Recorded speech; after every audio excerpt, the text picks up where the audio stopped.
Parliament के अंदर इसके बारे में बताइए।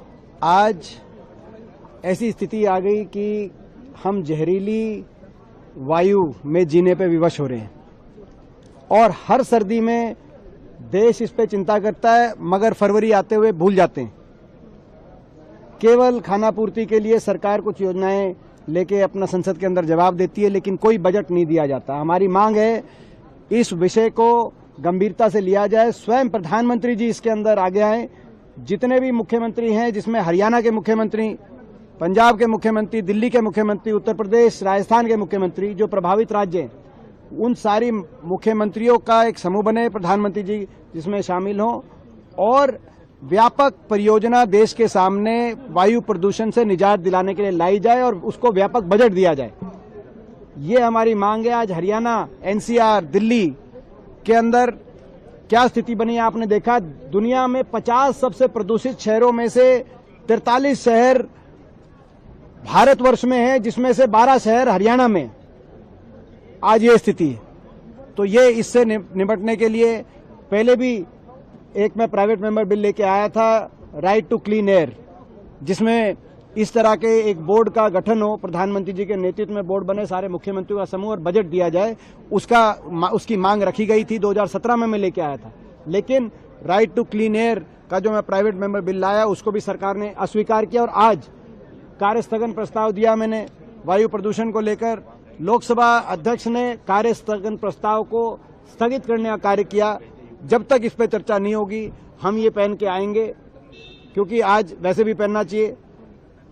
हम आप लोगों को भी कहेंगे आप लोग भी पहने, अपना क्यों, आपने देखा होगा। तो हम भी ये पहन के आएंगे तब तक जब तक इस पे संसद के अंदर हमें जवाब नहीं मिलेगा, कोई चर्चा नहीं होगी, तब तक ये मैं इसको पहन के आऊंगा और हम लोग पहन के आएंगे। हम हरियाणा के सारे जो चारों सांसद यहाँ पे आप देख रहे हैं, ये केवल हमारी हरियाणा का विषय नहीं है या कांग्रेस का विषय नहीं है, ये राजनीति से ऊपर विषय है और एक प्रदेश से ऊपर विषय।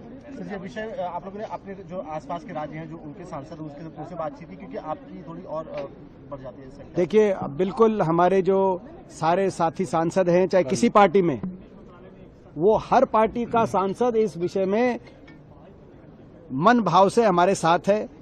उनकी पार्टी की मजबूरी हो सकती है, बीजेपी का अलग वो है, मगर मन भाव से आप उनसे व्यक्तिगत पूछेंगे साथ हैं। और कल कांग्रेस पार्टी का भी हमारा इस पे हम प्रदर्शन करेंगे, पूरी कांग्रेस पार्टी की तरफ से एज अ पार्टी भी हम कल इसको टेकअप करेंगे। सोनिया गांधी जी ने भी एक आर्टिकल, सोनिया जी ने भी इस पे आर्टिकल लिखा है। सभी जो है आज देश की सोनिया जी ने जो आर्टिकल लिखा है, हम उनका धन्यवाद करते हैं। उन्होंने इस मुद्दे को उठाने का कार्य किया है और देश के सभी समझदार व्यक्ति आज चिंतित हैं। आप लोगों को भी चिंतित होना चाहिए। एक और विषय जो आज आपने देखा होगा, संचार सारथी को लेकर मैंने प्रश्नकाल में प्रश्न पूछा।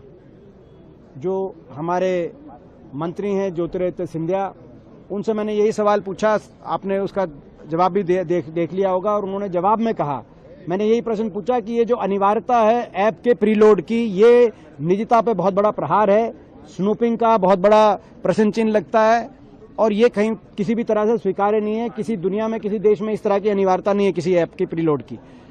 लेकिन उन्होंने स्पष्टीकरण दिया था कल कि इसको डाउनलोड ये अपने आप होगा, लेकिन उसको आप डिलीट कर सकते हैं। लेकिन डिलीट के बाद भी मैंने उनको आज बोला संसद में कि बतौर कंप्यूटर साइंस बैकग्राउंड, मैं सॉफ्टवेयर इंजीनियर रहा हूं, आपको जानते हैं आप लोग, तो जब सिस्टम का कंट्रोल एक बार दे दिया जाए किसी ऐप को, तो चाहे वो डिलीट भी कर दिया जाए, पूरी तरीके से वो डिलीट होगा कि नहीं होगा किसी को नहीं पता चल सकता, केवल ऐप वालों को पता चल सकता है। तो इसका जवाब उन्होंने आज दिया कि इसमें हम सोचेंगे अगर और भी कोई ऑर्डर बदलना होगा। उन्होंने आश्वासन दिया देश को, ज्योतिरादित्य सिंधिया जी ने, कि अगर ऑर्डर भी बदलना होगा तो ऑर्डर भी बदलेंगे, लेकिन बदलना होगा तो बदलेंगे के जवाब तक नहीं रुकना चाहिए था। उनको कह देना चाहिए था हम ऑर्डर बदलते हैं, यानी कि उन्होंने स्वीकार कर लिया ये ऑर्डर तो वापस लेना पड़ेगा, ऑर्डर तो वापस होगा। आज ये स्वीकार कर लिया प्रत्यक्ष रूप से, लेकिन प्रत्यक्ष रूप से भी इसकी घोषणा कर देते आज संसद के पटल पे तो ज्यादा ठीक रहता। लेकिन चलिए, उन्होंने आधी बात मानी, पूरी भी ये जल्दी हमारी मानेंगे क्योंकि हमारी बात सही है।